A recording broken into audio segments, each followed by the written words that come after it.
Good evening, everybody, and welcome to the other side of Rock Bottom. I'm Kathy, and tonight I am very grateful to have Jeff with us. Here on this channel, we believe in the power of lived experience. We share real stories, not polished, not perfect, but honest. Stories that remind people that no matter how far down they went, recovery is possible. Jeff has generously agreed to share his journey with us tonight, what life was like before addiction, during the darkest moments, and what life looks like now on the other side of rock bottom. So, Jeff, thanks so much for being here tonight. Thank you, Kathy. I'm so glad I was able to join you. All right, so let's start at the beginning. Before addiction entered the picture, tell me a little bit about who you were. What was your childhood or early adulthood like? Uh, I'm going to put a light trigger warning out there. For anybody who's experienced a lot of childhood abuse, I empathize with you. Um, to get right into it, and frankly, it's not a matter of blaming. It's just a matter of cause and effect. But I come from a family of six kids. My parents did their very best, but they were also very sick, unhappy, and abusive people. And there's this thing, a test that you could take online called the ACEs test. And this is a test to see, what types of childhood traumas you've experienced. And I scored 10 out of 10. I experienced every possible type of childhood trauma. And so my childhood, frankly, is quite a bit of a nightmare. And I spent a lot of my early years hiding behind furniture so that my family would leave me alone. Um, Coming out of that, getting into school, starting to normalize life, I was told I was bad so much as a child that by the time I got into elementary school, I was bad.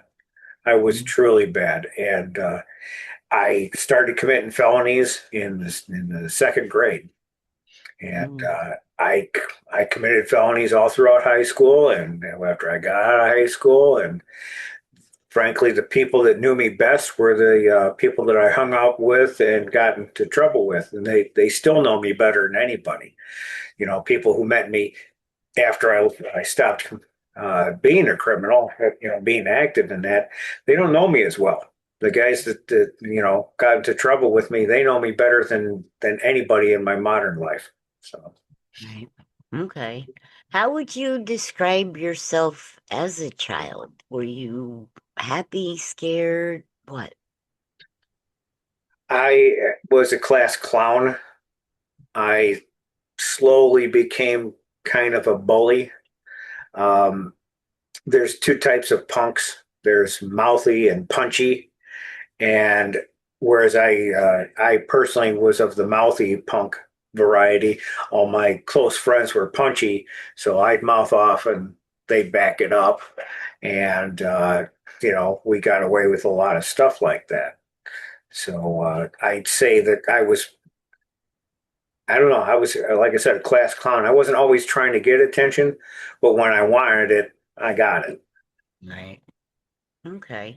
So you recognize now the early signs, the trauma, the abuse that played a role later in your life, right?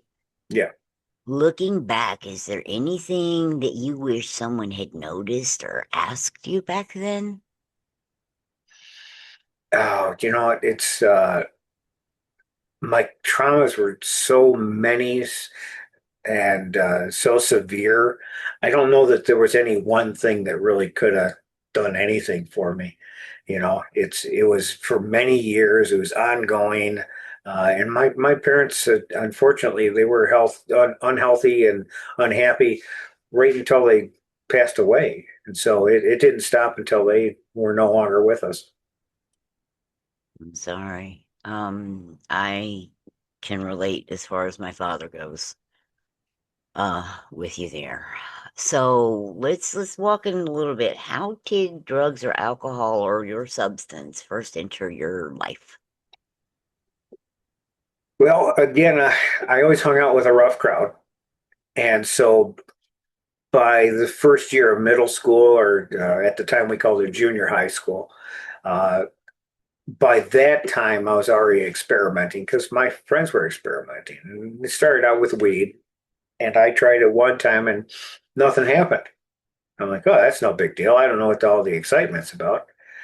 I tried it a second time, and I was like, I found God. Oh man, this is exactly what I was hoping for. And boy, and I enjoyed it. I loved it. I fell into that pretty quickly, the whole drug culture at the time. And I'm fairly old.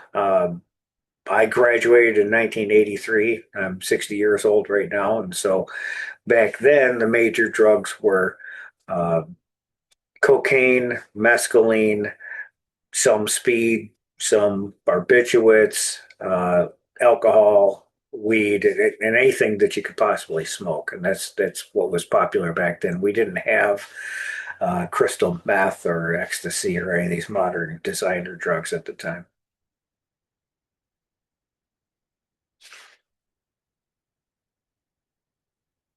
Thank you. When Yeah. did you first start realizing that things were getting out of control? That's difficult to define. It's like this. The very first time I drank, I got wasted, completely wasted. I split a fifth of El Toro tequila with a friend, and we washed it down with a six pack of warm Michelob beer. And the two of us got passed out drunk and fell asleep on a neighbor's lawn and woke up sunburnt because when we fell asleep, there was cover from the tree, and when we woke up, the sun was baking us. And I spent the next 2 days sick as hell with a horrible hangover and vomiting and thinking to myself, well, that was really fun. I just got to figure out how to do this without getting sick. And I got to tell you, I never did. And I didn't realize it at the time, but that very thought is a very alcoholic thought to think, if I can just get this wasted without getting sick, then I got it made. And, Right. so I ended up getting alcohol poisoning about 9 times during my drinking career and was hospitalized a couple times from it. Wow. Okay. So how old were you? How long did this last? I mean, when I don't want to jump to your recovery just yet, right? Because I think that it's important for people to hear what brought us into addiction, right? And what uh, things maybe we needed to do to heal. But how long were you out there?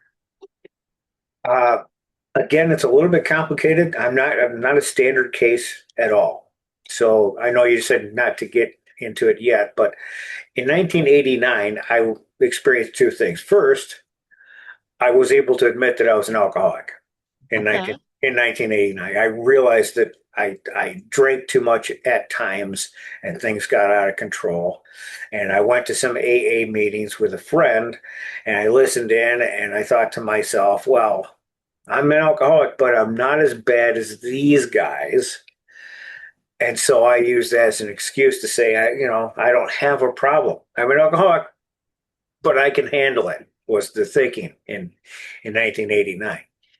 At that same time, I ended up started going to Al-Anon meetings because I had family members that were raging alcoholics and a girl who I had fallen for, and she was an alcoholic, and she broke up with me, and her mother suggested I go to Al-Anon because I had codependency, which they don't tell you necessarily in Al-Anon, but that's an addiction as well. It's an addiction to other people's problems. So that's that's one of my severe addictions is codependency. You know, you just touched on such an important thing here, Jeff, because addiction, it runs so much deeper than substances. It really does. Yeah. And it's our hurts, it's our habits, right? The habits that no longer serve us today, right? That we had, and there's so much more to addiction than just the substance. So, what would you say to that? I'd say eventually when I started recognizing what addiction was and how it was impacting my life and realizing, and I'm sure it's different for some people, but for me, I don't have behaviors, I have addictions. And I go from one to the other, the other, the other. And so the correction to that was finding healthier addictions, things that were at least socially acceptable. And so right now, I've got a sugar addiction, salt, um, caffeine, video games, work, sleep, social media. These are going to kill me much slower than my previous addictions. Correct. Correct. Listen, addiction often whispers before it screams. In other words, we deal with it for a long time and just, like you said, think we got it, right? I'm not that bad. I can deal with it. When Yep. did it start screaming for you? It started screaming um, after my first divorce because in '89, recognizing I was an alcoholic and starting to go to those Al Anon meetings, I decided, you know what? I don't need it. And I quit drinking and I entered into an 11-year dry drunk. Right. And I met a girl and we got married and I thought I had it made, but then the marriage started to fall apart. And as the marriage fell apart, rather than dealing with the things that she was telling me, rather than facing the fact that I needed to make changes in order to maintain this relationship, I started drinking again. So I relapsed after 11 years of being dry. And I want to point out there's a huge difference between being dry and being sober. And so I was abstaining from alcohol and drugs, but I wasn't doing anything about all the reasons that I used alcohol and drugs. I had just changed addictions. Now I was addicted to a woman. Right. So we jump from one to one to one to one to one until for me, and I'll keep it in my lane for this part of it, I realized I was the problem. My thinking, everything about it. How was that turning point for you? Uh, so as I said, I relapsed after my first divorce, and I went into that relapse thinking that it was all her fault, that she was lying and cheating, bad person. I didn't do anything wrong. So I went into this stage of recovery I call butthurt baby. And I drank heavy. I drank close to a fifth of whiskey every night for a year. And then I snapped out of it and one day just quit and started looking for a new wife. So I'm going to skip past a lot of this drama. So I was able to quit occasionally, depending on the circumstances. But 6 years ago plus, I finally hit an absolute bottom, a final bottom with alcohol. And I had returned to Al Anon after a very long break. I was back in there. And I had about 4 years in Al Anon. And one day I was celebrating how I could now handle my drinking. Because there was a couple of occasions when I went out and I was drinking socially, and I would tell myself, "That's it. I'm only going to have 2 beers tonight, or I'm only going to have, 3 beers and a shot." And I'd set that limit, and I'd honor it, and I'd go home and I pat myself on the back. And so I was celebrating, and I purchased a fifth of Absolute vodka, and 2 nights in a row, I just had a couple sips and went to bed. And I told myself that I had recovered enough in Al Anon that I could now handle my drinking. And on the third night, I got blackout drunk. I do not remember a single thing. I woke up sick as hell again, puking, screaming headache, all that horrible stuff with the alcohol poisoning. And it finally hit me. I am so full of shit. I cannot control my drinking. All these years, I've been a high functioning alcoholic, but as soon as the house of cards fell, I looked back on my entire drinking career and went, "Who was I kidding? I was never in control of it. I just had some lucky nights." some nights that it didn't take me, and that's the thing. I was convinced that I didn't have a problem because it didn't happen all the time. It was just every once in a while I'd drink too much. Right. But it was getting progressively worse. And, it just finally hit me. Oh my God. Not only at the same time that it happened, I thought to myself, thank God I can finally start going to AA, because it wasn't just realizing I can't control my drinking, but it was realizing I need help with this. I can't handle this on my own. And I was afraid. I remain afraid of drinking again. And that's, to me, that's a saving grace. I'm afraid of what will happen if I ever start drinking again because I'm horrible. I'm horrible. That's a healthy fear. Yeah. It's a very healthy fear. Yeah. So, what was that moment or realization that made you finally just say, "This is it. I can't keep doing this"? It was, yeah, August 18th, 2019. It was waking up sick as hell when I thought I had conquered it. I had convinced myself that I could handle it, and then something incredibly different happened, and I realized I'm so full of shit I can't handle it. Right. Okay.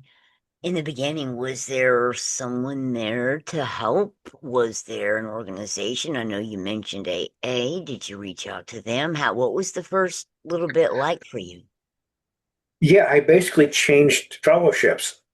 So after I had accumulated a little over 7 years of Al-Anon, I just went, you know what? This is a bigger problem. My drinking is a bigger problem. And again, I was afraid to return to it. And so it took me 30 days, but I started going to Al-Anon or AA meetings, and I've remained much more active in that fellowship than I was in Al-Anon for a number of years. So Okay, so what did those first few months look like for you? I hate to put it into terms of months. There's an expression in AA we say sometimes quickly, sometimes slowly. They'll always materialize if we work for them. I'm a sometimes slowly guy. My early AA, I was filled with rage.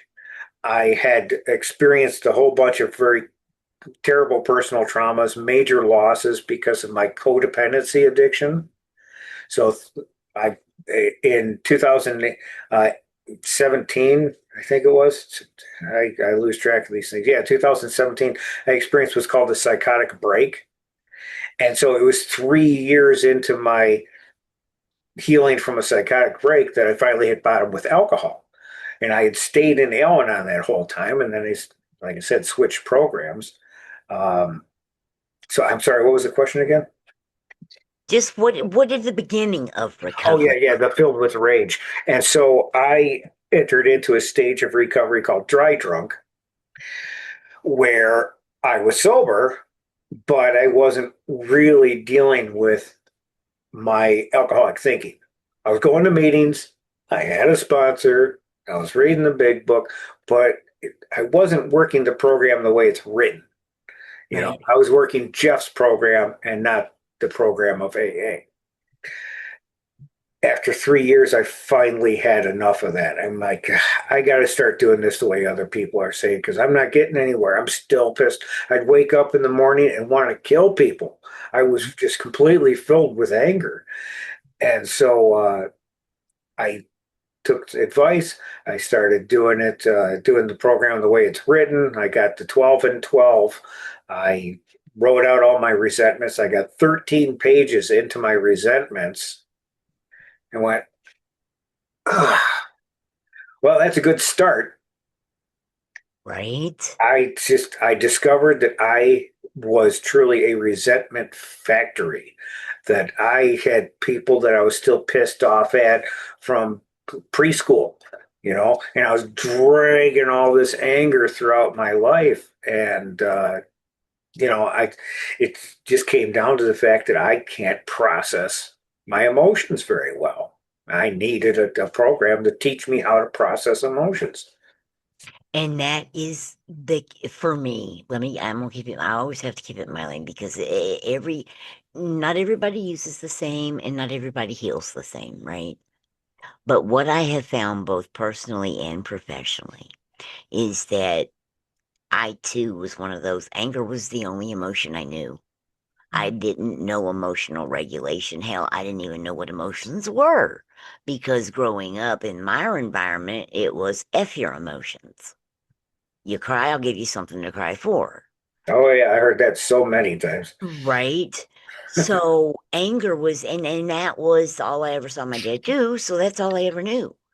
But now I understand anger is a secondary emotion. Anger pops its ugly head when one of them itty bitty feelings gets stepped on that we don't know how to identify, right?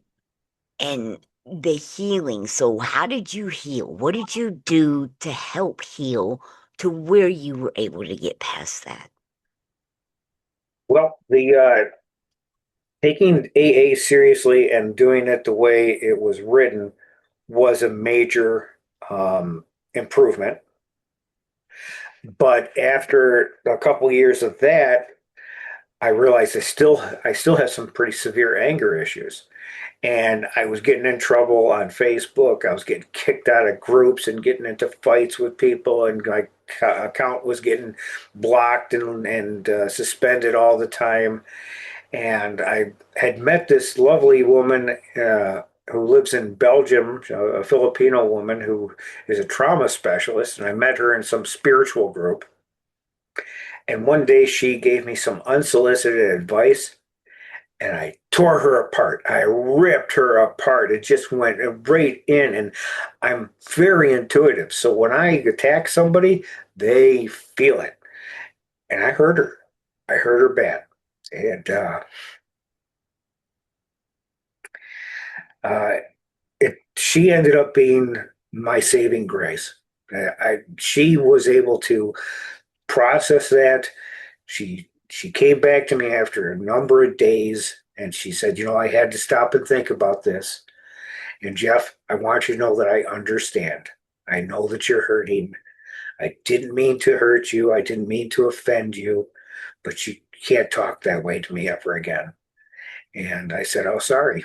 And she was the first person, the first professional who I felt like really understood me. And then she did the greatest act of kindness.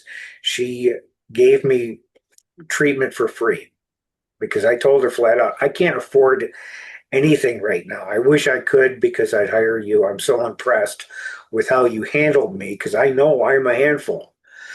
And she gave me free service and she put together these guided meditations to help me Mhm. balance. I did chakra balancing, I did anger management. Um, and then we together created this thing called Healing Resentments, where I scripted it and then she added to it and recited it. And those treatments really calmed the majority of the anger trauma that I was dealing with. The thing that you just said in describing your anger, and the whole time when you were saying that, you just ripped her to shreds, the first thing that went through my head was hurt people, right? What was it? Was it the pain of your childhood? Was it all that hurt and resentment and everything still built up? How did you, was it with her that you were able to finally help learn to let it go? Yeah, with her, I was able to recognize that these resentments that I have are absolutely killing me. Um, and, she helped me put things into perspective. And the thing is, um, these guided meditations that she creates for people, you have to be willing to commit. She says every day for 21 days, if you miss a single day, you got to start over because it takes a bare minimum of 21 days to reprogram your thoughts. Yes. And the only reason her treatment worked for me is because I was hurting enough, I was desperate enough, and I was willing enough to do it the way she told me to. Right. Willingness is so huge in recovery. If you don't have it, you're not going to get much better. Willingness is the key. Yeah. If you don't have it, even a mustard seed worth of willingness, just the willingness to say, okay, I don't know what else to try, but I'll try something. What I'm doing's not working for me, right? But, I would love to get the name of this professional you're talking about because you don't know me personally. We've never worked one-on-one together, or you've never been in my groups. But one of the things that I talk about all the time is the power of our mind, Yeah. right? And it takes time and intention and commitment. My ladies know I am huge on affirmations, right? But you can't Mm. say them once and think it's gonna work. You gotta sit and read it every day, every day, every Right. day, right? Right. Absolutely. It wasn't, and that's one of the things, I'm fairly well researched. I'm not educated, but I'm researched. And just to answer your question, her name is Selena Breeze, and I'll be happy to send a link to her, and you guys can connect. And she's a really lovely person and very talented. But sorry, what was I saying before that? A willingness. Hmm, I lost track of my thought. That's okay. I mean, basically willingness being the key, right? Yeah, yeah, and oh, you're right. It's the commitment to it because you have to understand that your subconscious mind is far more powerful than your conscious mind. And that's what people don't realize. There's two levels of comprehension. There's two levels of consciousness. So you've got your thinking, you can hear your own thoughts. That's your conscious mind. The subconscious mind is silent and it's running at speeds thousands of times faster than your regular thinking. And it's doing all that problem solving and association, and every moment of your life is being recorded into the subconscious mind, and it's being imprinted with an emotional signature. And Mhm. so if you're exposed to people that have addictive behaviors for the majority of your life, that's deeply embedded. It's not something you can just snap, decide, I'm not going to be that way. You have been exposed to that. Just being exposed to maladaptive thinking or dysfunctional behaviors means that you're yourself malfunction or maladaptive and dysfunctional in some ways. You have to be, because it's just cause and effect. You can't come from a horrible childhood and not have some type of trauma. Right. And then now we have to do the hard work of healing that trauma. Right. And again, there's that willingness. Most of what recovery teaches me is how to let go. If I'm not willing to let go, I don't heal. I don't. You can hold on to a resentment forever. I can tell myself that I'm right and that that person deserves to go to jail and that they did me wrong and they're a bad person, and I can tell myself all that and hold on to that forever and just remain stuck, just remain unhappy, stuck, limited, and it's not hurting them at all. I'm the one that's hurting from it. Exactly. Exactly. So, listen, recovery is not just about stopping, it's about rebuilding. What did you have to relearn about yourself, or maybe learn for the first time? The big thing, and I teach this myself, because again, I don't know you, you don't know me, but I sponsor a number of people, and one of the biggest things I teach people is to identify the fact that whenever you're triggered by anything, that's work that you have to do. It's your work. It's not anybody else's. And it doesn't matter what the trigger is. It doesn't matter if they're trying to hurt you. If it does hurt you, that's your trigger to deal with. And every time you overcome one of these triggers, you start to recognize, oh yeah, this process does work. I get it now. I get it. It's like now that I've let go of that resentment and I remember how I was before the resentment, see how I am now, it's worth it. It's worth letting go of being right, of being self-righteous, of being powerful, whatever it is that I think I'm getting out of holding on to a negative behavior or resentment. um, the benefits are so much greater when once you do get on the other side of it. They really are. They really are. So let's talk about today. What does your life look like now? Well, I'm in construction. I hope to get out of it before my body gives out on me. I started a company called Mixed Recovery, and Mixed Recovery is kind of tuned into people, not necessarily active addicts. I'm not trying to compete with AA or NA or any of the major fellowships. I try to appeal to people that are fairly high functional, that would never go to AA meetings, would never go to an NA meeting, but teach recovery to the general public because it applies to everything. And what Bill W. and the founders of AA discovered is that um, resentments and character defects are at the core of our substance abuse. Right. Whenever we hold on to these resentments, they become a reason to escape. And if we aren't willing to change our behaviors, if we have, harmful behaviors that we hold on to, that's another source of embarrassment and a reason to escape. So as you modify those things, the spiritual dimension of life opens up. Right. And you start to recognize things like the law of attraction is real, karma is real. As I improve my attitude, as I improve my energy, more opportunities come my way. Yes. And understanding is not enough because I have a very deep understanding of recovery and a lot of things because I've been trying to get well most of my life, my entire adult life. I've been doing something, either therapy or recovery or self-help, trying to find the answers of what's wrong with me and what I need to do. And it wasn't until I really developed some serious self-awareness that I started to understand how life really works. Right. It's not about doing things. It's really much more about attracting things. Yeah.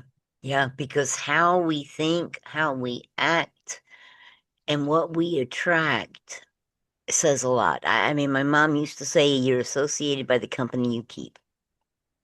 Right. Right. And today,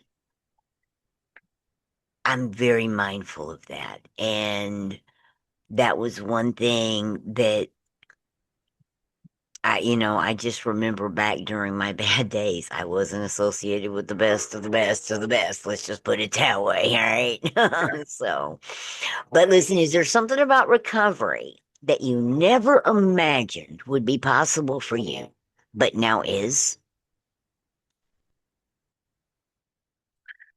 Um, Admitting I was wrong. I think that's a big thing. You know, I'll give you an example. As I mentioned earlier, when I went through my first divorce, I left that marriage thinking it was all her fault. It took many years of recovery before I was willing to start looking at it from her perspective. Why did she leave? Why did she find a different guy? What was I doing? And it hurt. I'll be honest. When I finally got honest with myself, it hurt my feelings quite a bit to realize I was being sarcastic and rude and abusive towards her. I didn't listen to her. I took everything personally. She'd make suggestions, and I didn't realize this, but women teach you how they want to be treated. And if you're able to do that, there's great rewards. And if you ignore it, then the relationship falls apart. And that's what happened. She tried to show me how she wanted to be treated. And I just took it as an attack. Like, you're always telling me what's wrong with me. Why are you always picking on me? So, butthurt baby. And I never learned the lessons. And so now, many years later, that I've been able to identify how dysfunctional I was and how abusive I was. Now I attract women all the time. Women feel safe talking to me. Right. because I have this awareness. It's like they'll tell me I'm in this abusive relationship, and what it sounds like is, yeah, I used to do that too. I used to talk down to my lady. I used to, take everything personally. And so I think more than anything, the biggest gift that I've gotten from recovery is breaking away from my father's example of being a chauvinist and a misogynist and Right. sexist, and taking all that horrible example that he set for me and becoming somebody who's actually safe for women to talk to. And I think that's just been wonderful because I always just sexualized every woman in my life. Either I was interested in her sexually or I wasn't, and that's all they Right. were to me. And now some of my closest relationships are with females, and I'm very grateful for that. That's amazing. That's a true story of redemption. And listen, I also will put the a link to you and how people can get in touch with you and your organization also in the description of this video. Great. And get that out there for you as well. So, as always, here on the other side of Rock Bottom, we're kind of aligned very similarly. We too have the meetings that we're not AANA or anything like that. We just want to apply to just regular everyday folks, right? Whatever your problems you've got, it don't even have to be addiction of a substance. It can be codependency. It can be anything, right? Just life on life. Right, right. And my company is almost identical to that. And for the listeners, it's if you're interested, you can go to www.mixedrecovery.com. There is a ton of free information out there. You can do days worth of self-help work from the things that I discovered in recovery. And like yourself, I mean, I support being involved in AA and NA and all this and all the regular organizations, but they're limited in that there's things that my traumas are numerous, severe, and complicated, and there's a lot of things that I can't talk about at AA. They don't want to hear about Right. my sexual abuse issues. They don't want to hear about my spending addiction, you Right. know. So I need a variety of approaches, and there's a lot of good organizations out there that are open to any kind of condition or addiction. So That's right. if you could find one of those and you have a mixed bag like I do, then I'd recommend that in addition to any other fellowship that you feel comfortable with. Absolutely. Absolutely. I agree 100% because the connection is the opposite of addiction. Yeah. Connection with each other, right? So what would you say to somebody today who feels stuck in addiction right now? The hardest part of addiction is hitting bottom. Yeah. You know, once you hit bottom, once you take that first step, it's all going to get better from there. Not easy. I'm not going to tell you because working a recovery program is difficult, embarrassing, painful at times. It's not easy going through your four-step inventory and realizing, man, I've been screwing up and I've been screwing people over and I got to make all these changes. But that's the stuff that we're avoiding when we're in active addiction. Right. So if you're still struggling with addiction, if you keep relapsing, I'd like to recommend that you try to force bottom. Take a look at all the harm the addiction is doing in your life. Journal it, write it all out, talk about the people you've hurt, the occasions you've missed, the money you've wasted, the problem with the law and your driver's license and the jobs lost and all that. To journal it, all of it, take a look at it and let it break your heart because that's what bottom was for me and for many, many people that I've spoken in recovery to. You change your mind because you finally hurt yourself enough. That's when you stop digging. It's like, okay, I've hurt myself enough. I can put down this shovel. Right. That's, like you said that so beautifully. And for me, realizing I was the problem, the source of most all my problems. right? Right. Right. Yeah. Again, they talk about that again in the AI. Selfishness and self-centeredness is at the root of our problems. And that's the thing, is as long as you're blaming everybody and everything else, you're not going to get healthier. Right. It's not about trying to make you out to be a bad person. It's about empowering you with the information you need so you can get better. And what people don't realize is what my rock bottom was, what all my lows were. Today is my superpower. That's what helps me help people, Right. right? All the things that, we're in early recovery, embarrassed by, hurt by, shamed by, it is now what allows me to give this message of hope and you this message of hope, right? Yeah. Yeah. And I've had many different bottoms, and like I in the 80s I had a bottom with cocaine. I had a bottom with mescaline. I I had a separate bottom, and when I got sick in 2017, that was a codependent bottom. When I had a psychotic break, it was when I came to the immediate and most drastic realization that I was so severely codependent that I couldn't count on anybody. Mm. All my friends, all my coworkers, all my clients, all my family, everybody bailed on me. Everybody abandoned me when I got sick. And I found out the hard way that my codependency had ruined my life, that I was counting on other people and not taking care of myself. Right. I guess self accountability. Yeah. Yeah. And so and in recovery, there's many bottoms, because you might take you 3, 4, 5 years of being in recovery before you realize, oh my gosh, I'm really sarcastic and I'm hurting a lot of people's feelings.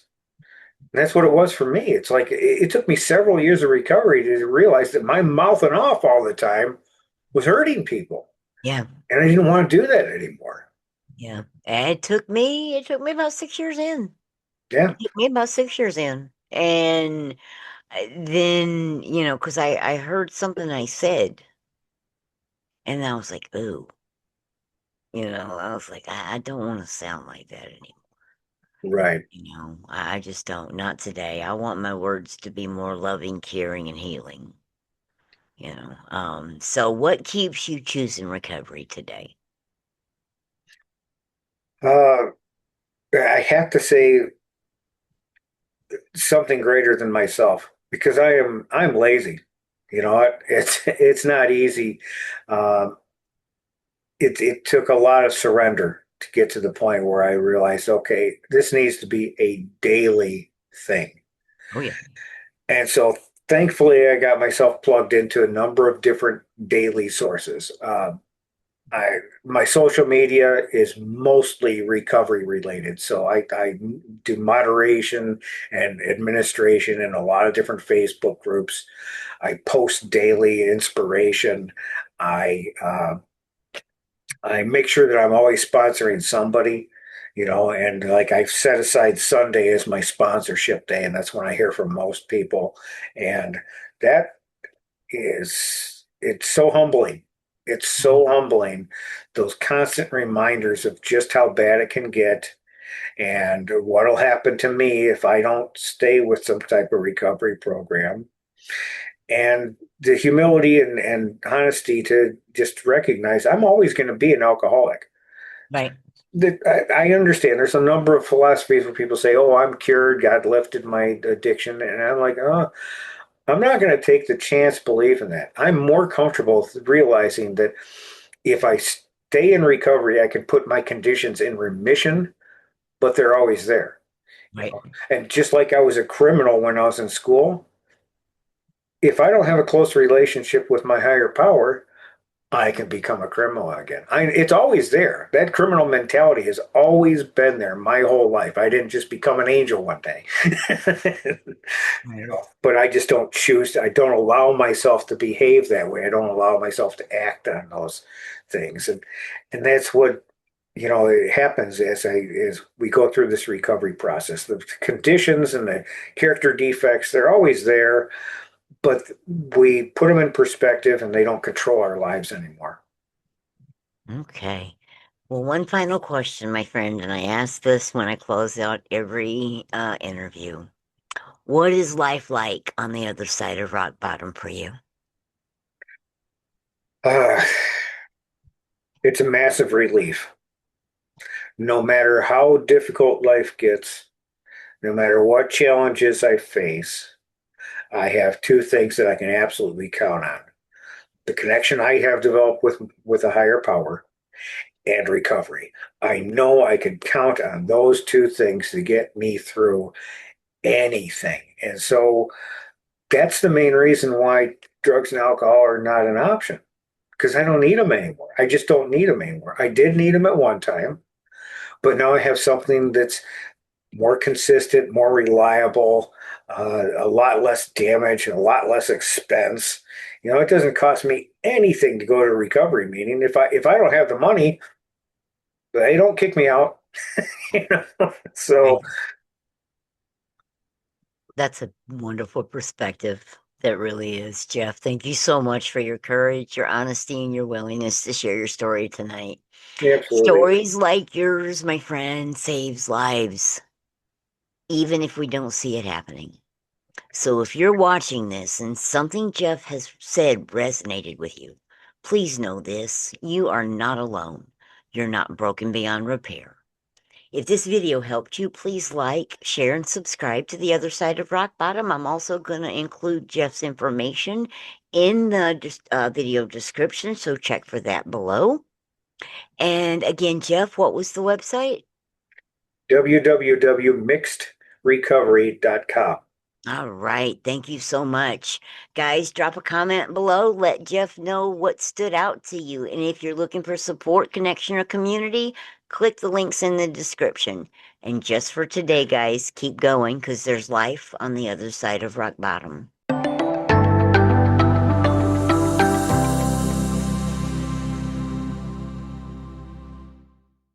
Are you terrified to face tomorrow? Some mornings feel impossible. But even in the darkest moments, hope is closer than you think. You're not alone. There's hope. Written by Kathy Simmons, a certified recovery coach, Welcome to Recovery is your powerful guide to reclaiming your life. With real stories, practical tools, and compassionate insight, this book lights the way, one page at a time. Whether you're beginning, recommitting, or supporting someone through recovery, find hope, clarity, and strength within these pages. Step into your new chapter. Welcome to Recovery. Take the first step. Get your copy of Welcome to Recovery today and begin your journey to hope.